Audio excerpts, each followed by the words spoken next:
Hello and welcome to On Deadline. I'm Dennis Owens. I'm Amanda St. Hilaire. And I'm Kendra Nichols. Thanks for joining us. If you're listening for the first time, we are journalists for ABC27 News in Harrisburg, Pennsylvania. But on this podcast, we talk about issues that affect people all over. These are the conversations you don't hear on the news. We're going more in-depth and behind the scenes. We are different generations with different ideas, so we don't always agree. We don't? We don't.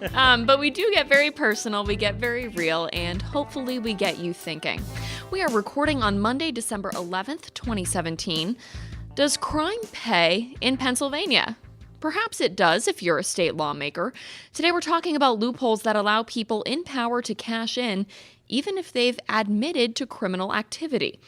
Then we'll take a look at addiction recovery houses. A recent ABC27 investigation shows they're not regulated at all in Pennsylvania, and that allows some facilities to take advantage of people trying to get better. We'll talk about an effort to change that.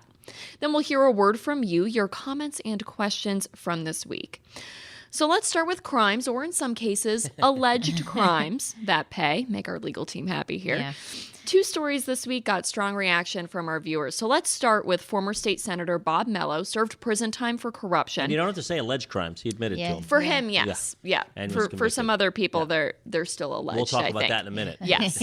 So Bob Mello pleaded guilty to using his taxpayer-funded staff to work on political campaigns.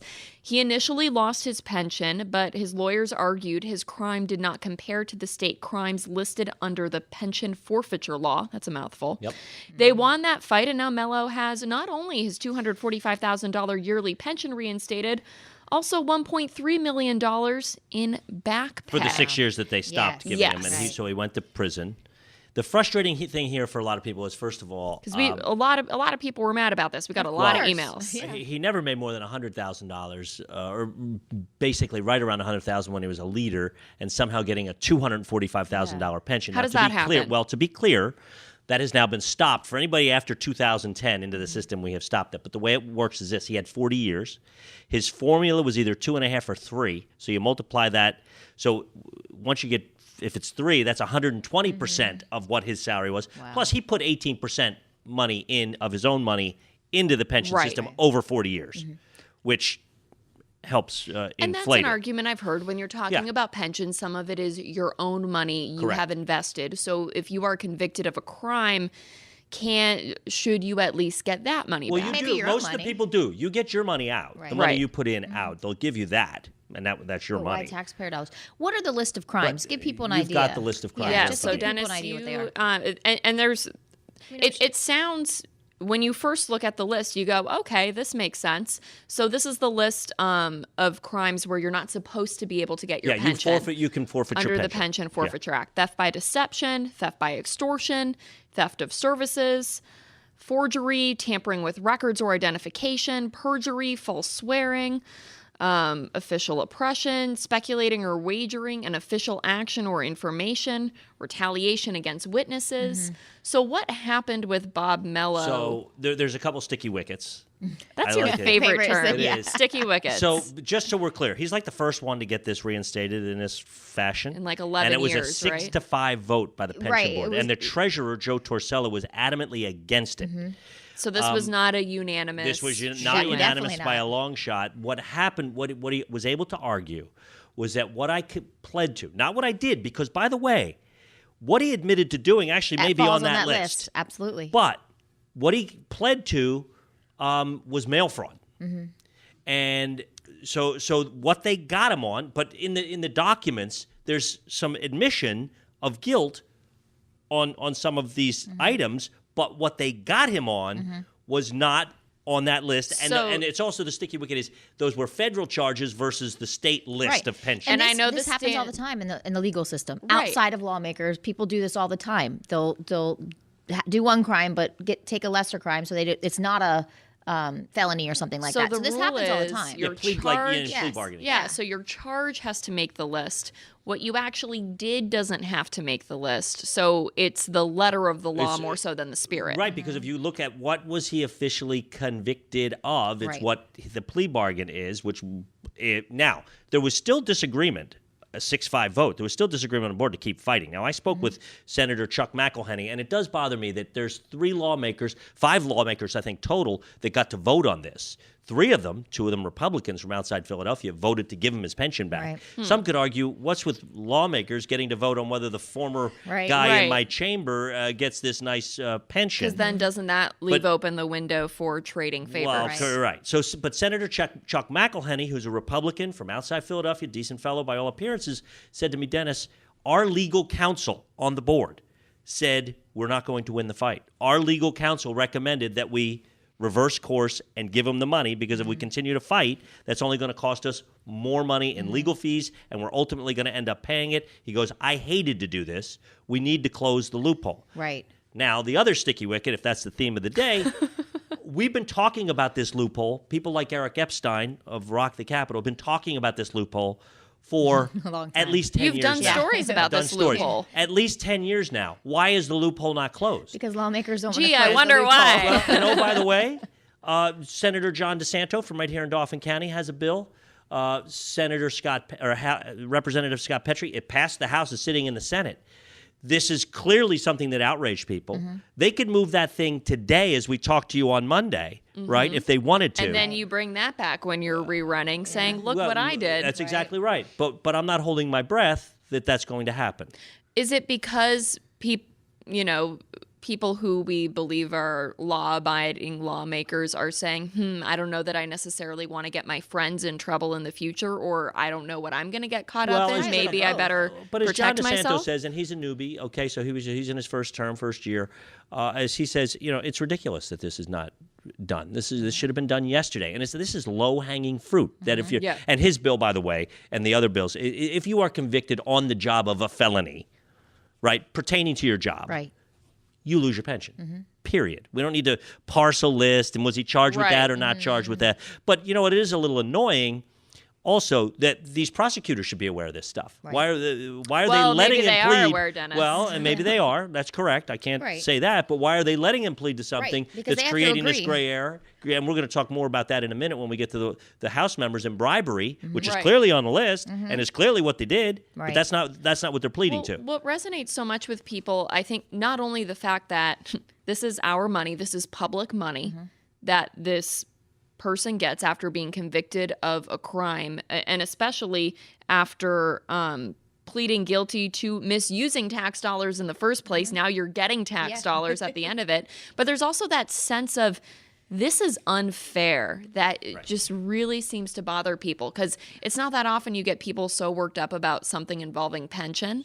But the second that element of fairness comes in and, hey, this is my money, people react. Are we still paying for his legal defense too at this point? Well, Or were we? it's all over, but I guess we at that would point, have paid for it. It's $20,000 a month, that pension, by the way. That's not bad if you can get it. The other thing is that I always ask when I see some of these crazy pensions coming out of the Capitol, and there's a lot of hardworking people down there that are good, earnest workers, but what did that guy accomplish? Did he cure cancer? In his 40 years, he was in a minority party chamber for the longest period of most of those 40 years. What exactly did he accomplish to get that $240,000 a year, $247,000 a year plus the $1.3 million lump sum? He accomplished getting voted in. Well, and he also accomplished getting convicted and sent to jail. Yeah.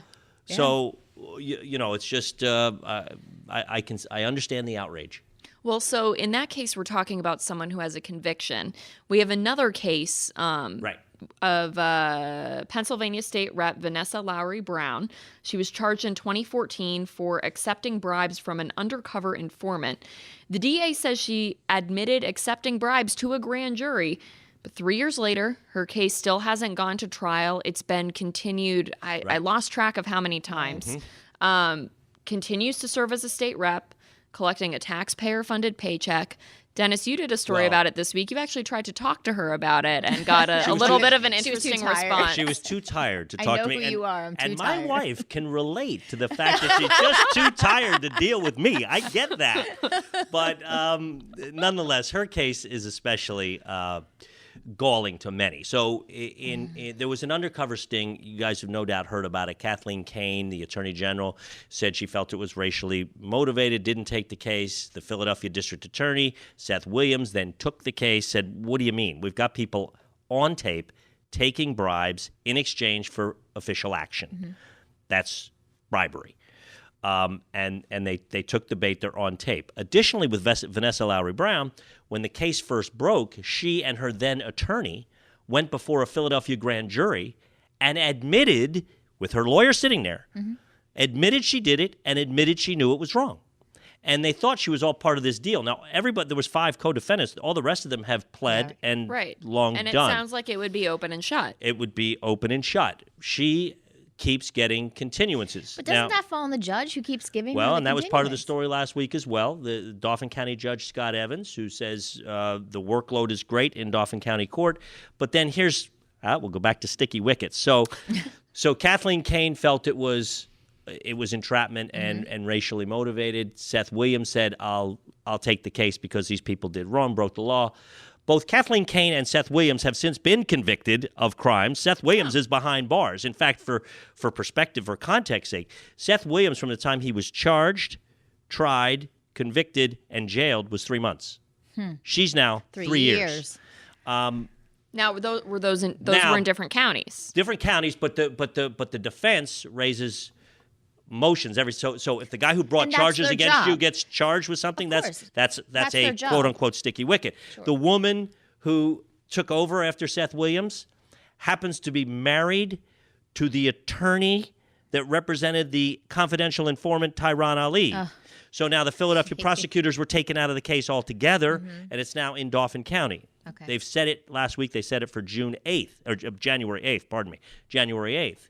Meaning it will be parts of 5 calendar years. 14 is when the charges came. 15, 16, 17, now we're moving into 18. Wow.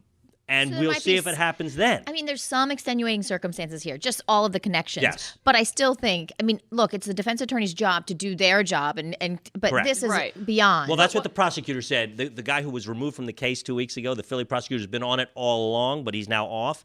And he said, I'm in Philadelphia. We have some of the worst judges in the state, but I've never seen anything like this. Right. So what was Judge Evans' I know you said he said there's a heavy caseload. What was his reaction when you talked to him about all this? Well, I talked to him. Wouldn't go on camera, but he did talk to me he just said, look, there's been a little bit of delay, but any weird thing that could have happened in this case thus far has happened in this case. Right. Like who knew the prosecutor would get charged himself? Oh, yeah. Who knew the person they put in charge then would have a connection to the confidential informant in this case? Problem is, though, we're going on 18, 19 months, and Judge Evans hasn't ruled on whether it is entrapment, which the defense is saying it's entrapment That's and kind wrong. of a key And he decision also to make. wants to throw out the fact that she admitted it to the grand jury. They want that thrown out, which would really harm the prosecution. And if that happens, if he throws either of those out, then the prosecution will appeal, and now we've got another delay. Wow. But let me just tell you something. We're going to bring this full circle. If we're sitting here having this conversation 1 year from now about Vanessa Lowry Brown still has not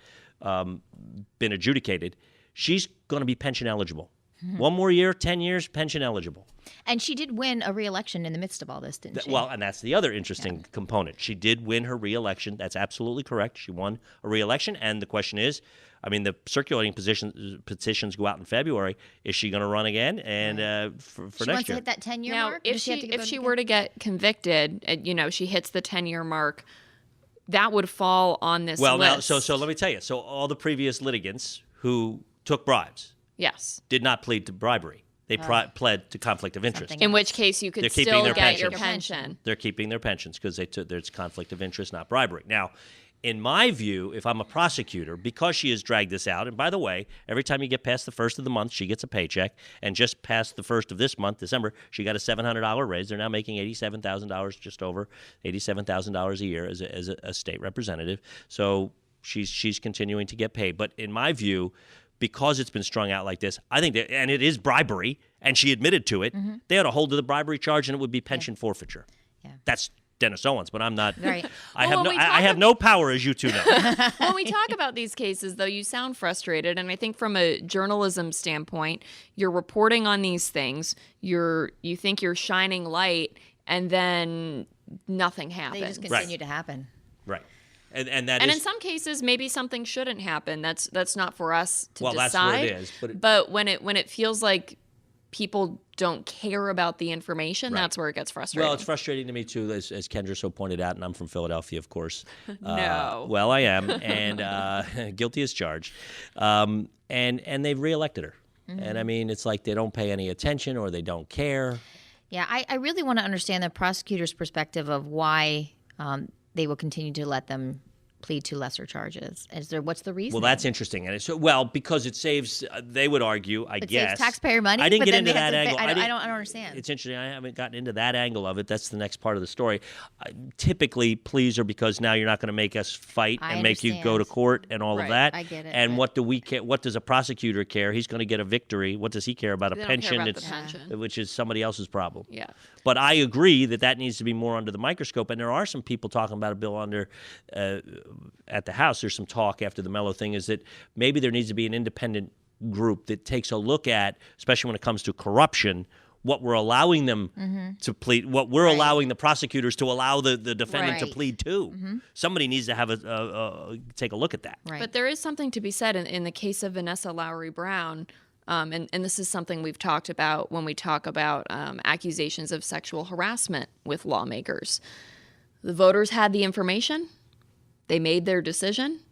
Well, I think this with week full we're about awareness, to find that out, with aren't we? full awareness about, so all eyes on Alabama. We're about to find that out. not to conflate the two, but they did make that choice and they voted to keep her in and to keep paying her while this whole thing goes down. And I just it is interesting. I'm guilty of taking us down the Alabama path, but so apparently to Alabamans. Alabamians, it's a real toss-up between a Democrat or a child molester. I mean, that's an like accused, that's a an toss. accused child molester. molester. That's a toss-up. Oh boy. Thank you. Should we end on that?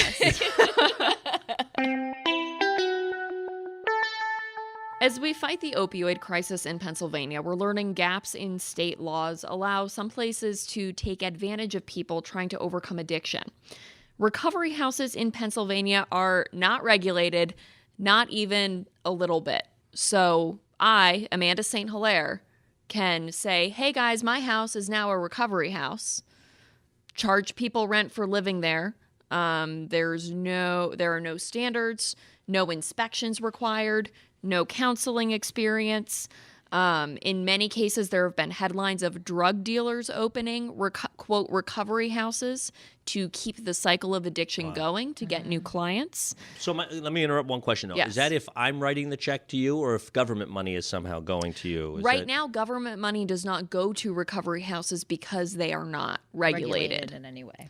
Okay, so we're not talking tax dollars. No, we're not. This is like I can bill myself as this business and tell people, come here. I'm gonna help you recover from addiction. And I think the worry here is, do you know what you're getting?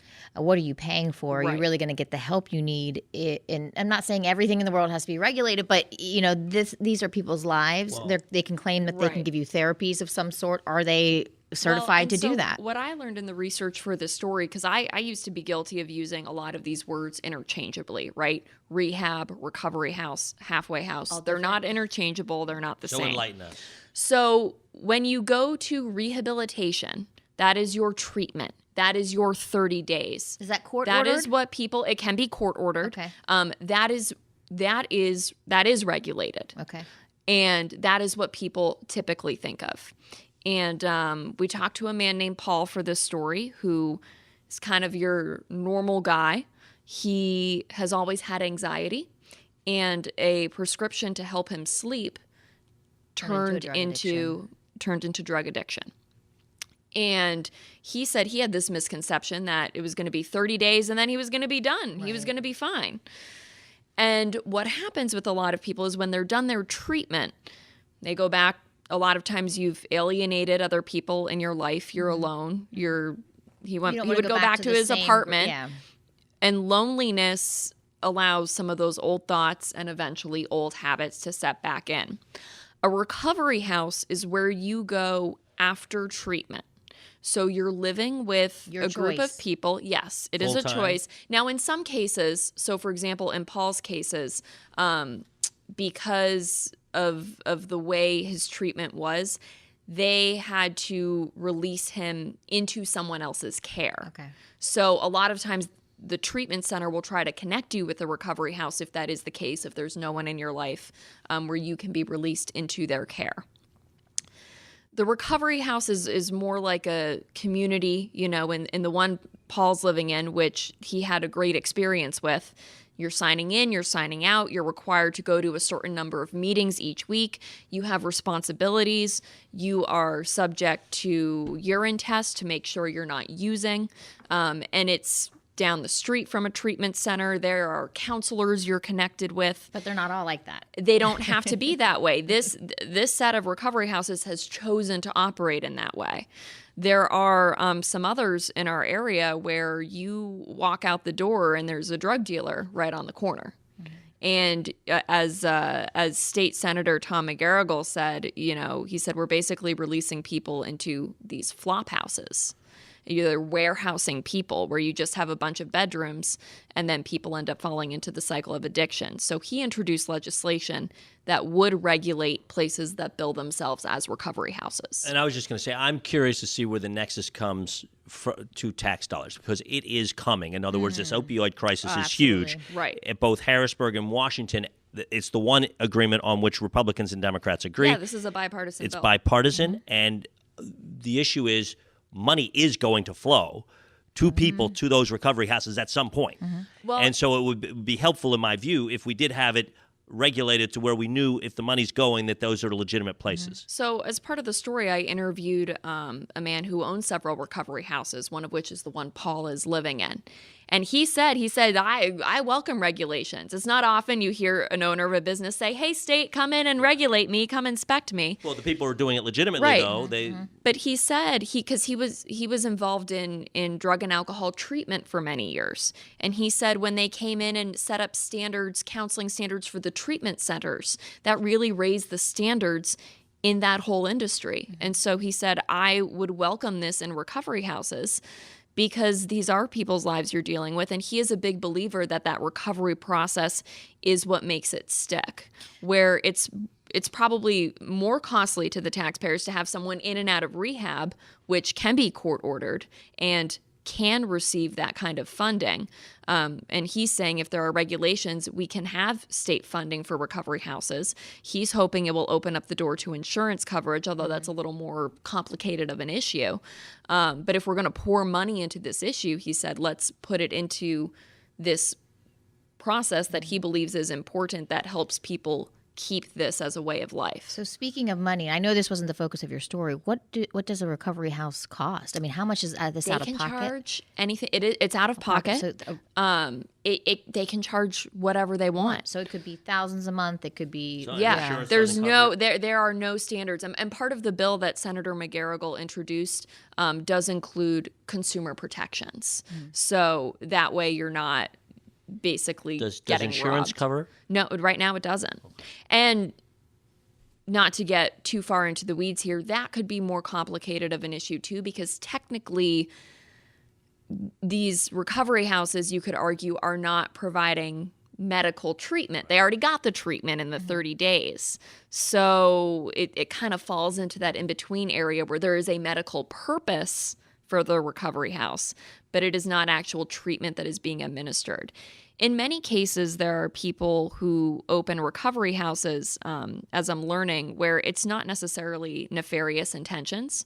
It could be someone who themselves is a recovered addict and they want to help people, and that's great. But there's no counseling experience. There isn't that knowledge base. So this bill would also require counseling experience. So somebody listening that is looking for this help, or for somebody else, how do they know they're going to get what they're paying for? Well, so that's part of the problem. And one of the things Paul was telling us was when he was coming out of treatment, and they said, "Okay, where do you want to go? You got to go somewhere." He didn't know where to start. Look, Google. What do you do? We do have a link to the system of recovery houses that Paul has used and Paul has had a good experience with. But a lot of it is word of mouth. Word does get back to the treatment centers. So a lot of the good treatment centers out there, they know which ones the places that have good reputations.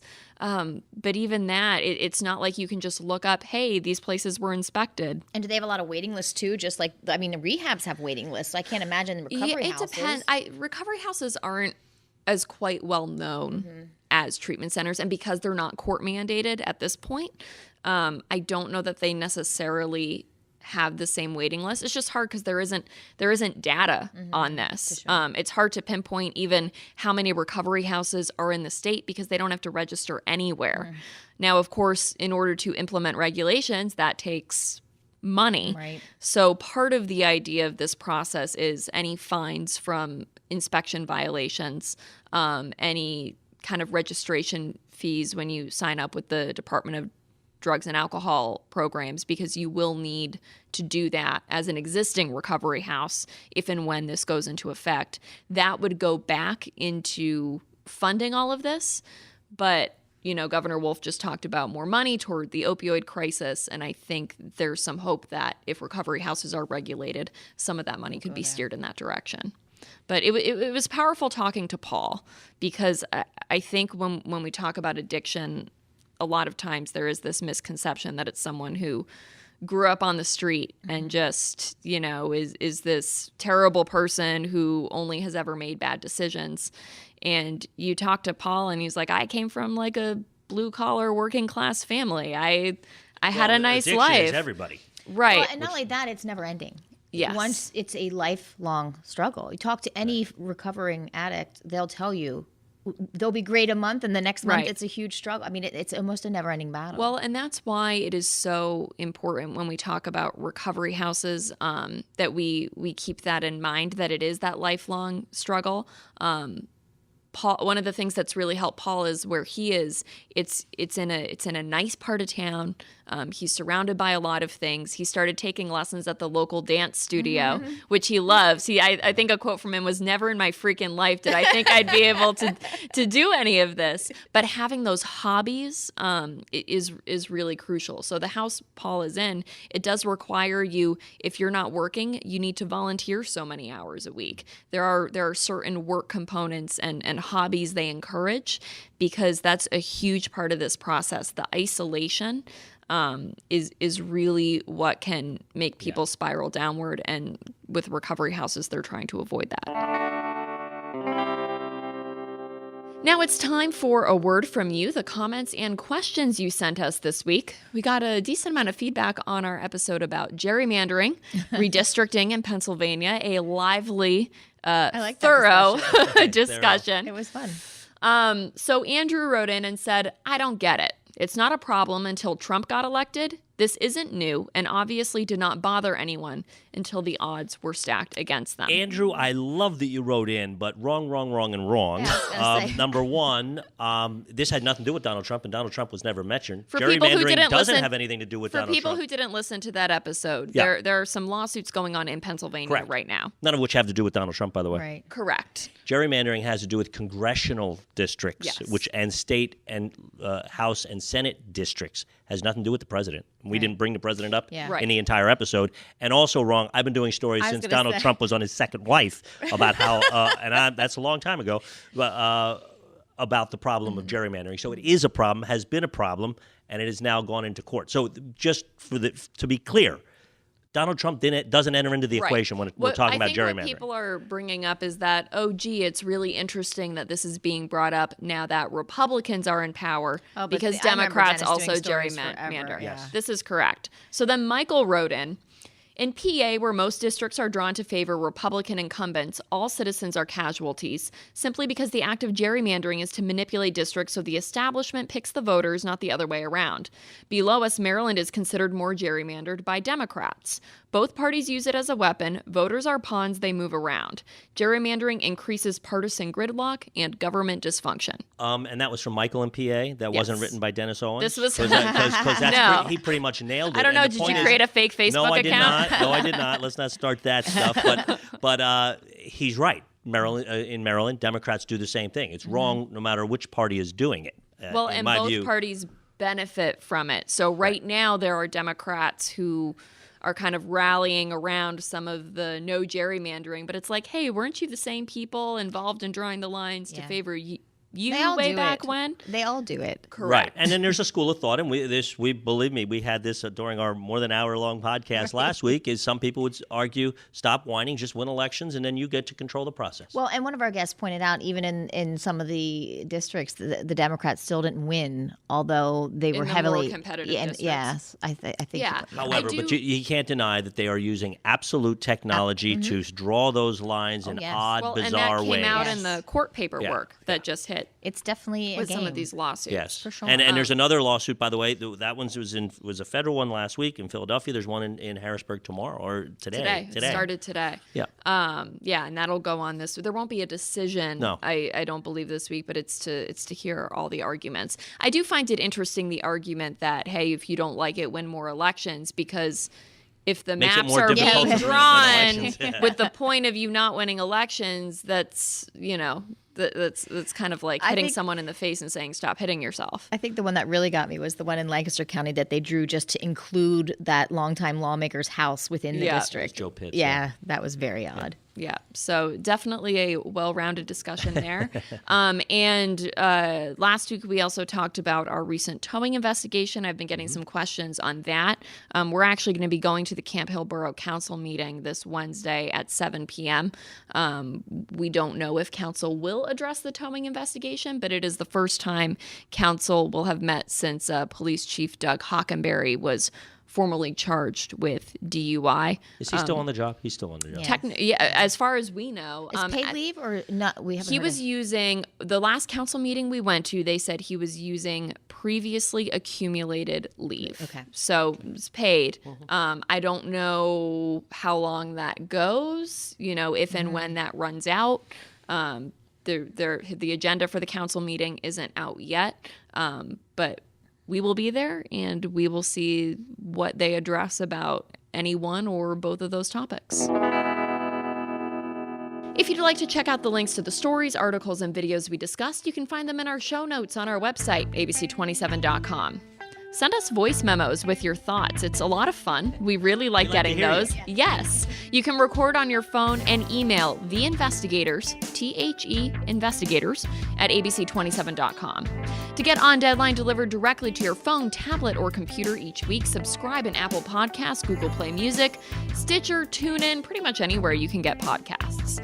Please take a few minutes and leave us a review in Apple Podcasts. It helps us reach other people, and we do read them. Your thoughts help us figure out what we're doing well and what we can improve. Thank you, Eric Semmel, for producing this podcast, and Jason Dietz for composing and recording the music.